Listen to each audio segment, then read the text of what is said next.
Welcome. Settle into a comfortable position, whether you're lying down or sitting up. If it feels right, gently close your eyes. Take a slow, deep breath in. Feel your chest rise as your lungs fill. Then softly exhale, letting go of any tension you've been holding. Before we continue, don't forget to like the video and subscribe to the channel. Also, let me know where you're from and what time you're watching it. Always great to connect with you. Now, take another deep breath in and exhale slowly, releasing any lingering stress. Feel your shoulders relax, your jaw loosen, and the tension in your forehead fade away. With each breath, notice your body growing heavier, sinking deeper into relaxation. Let your mind drift freely, like a leaf floating on a calm, steady stream, carried effortlessly. Simply listen to the sound of my voice and allow yourself to be gently guided.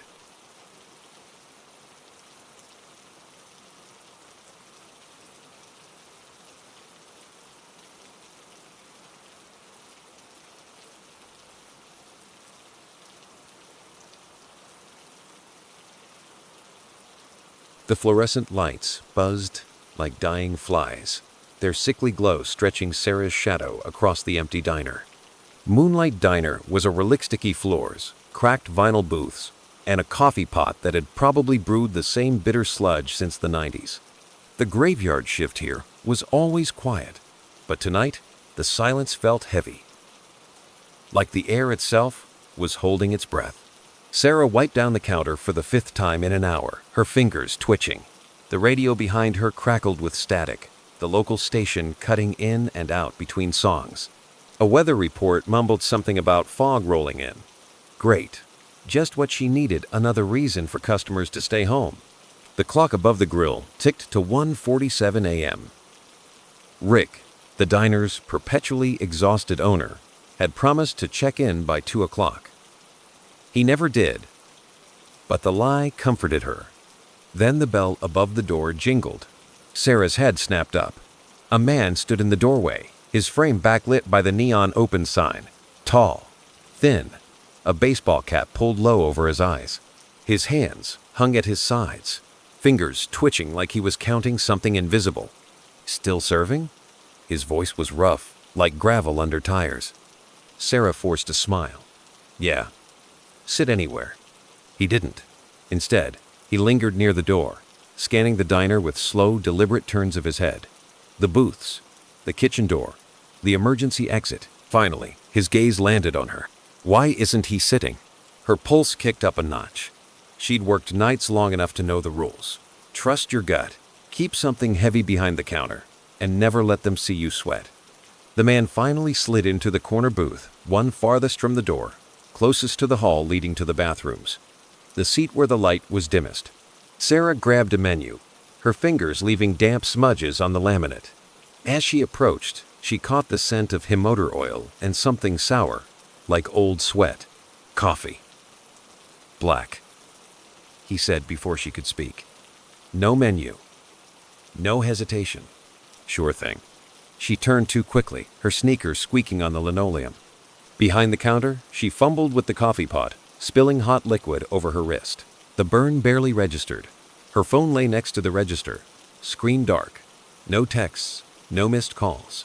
Just get through this. One customer. You've handled worse. But when she turned back, coffee in hand, the man was staring out the window, not at the parking lot, but at the side alley, where a white van, engine still running, idled near the dumpsters.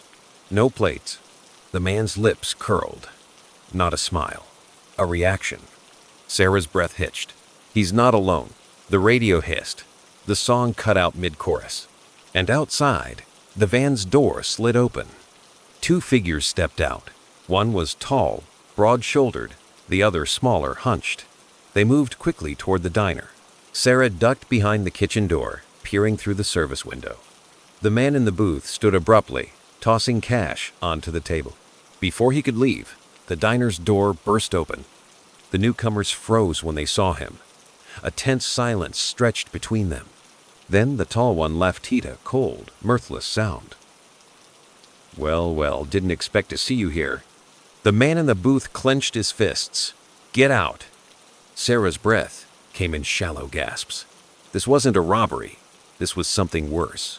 The smaller intruder reached into his jacket. Sarah didn't wait to see what he pulled out. She slammed the kitchen door shut, locking it, and bolted for the back exit.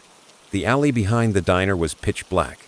She fumbled for her phone, dialing 911 with numb fingers. There's someone's van there inside. A crash echoed from inside the diner. Shattering glass. A shout.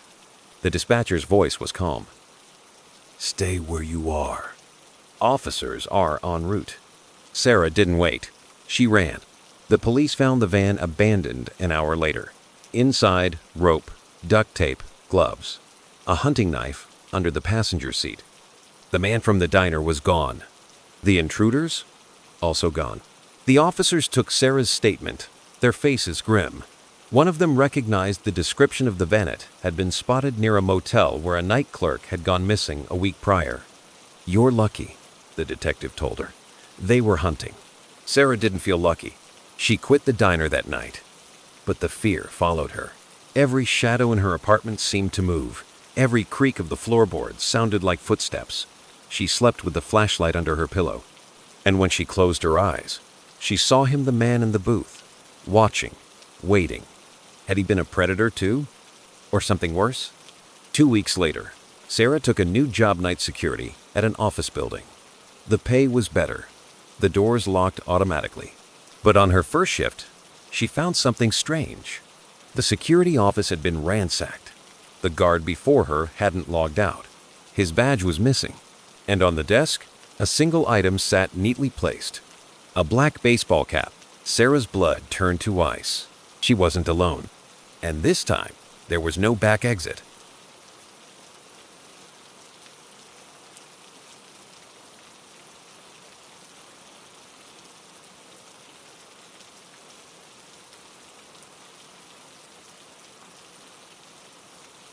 And there we are reading stories, carried to you on the wings of the rain. The night is quiet now, the storm easing into a gentle murmur. I hope these tales have wrapped you in a strange sort of comfort, the kind that lingers between waking and dreaming. The rain will keep falling, soft and steady, long after my voice fades. Let it guide you to sleep, to a place where the shadows are just stories, and the unknown is nothing to fear. Good night and sweet dreams.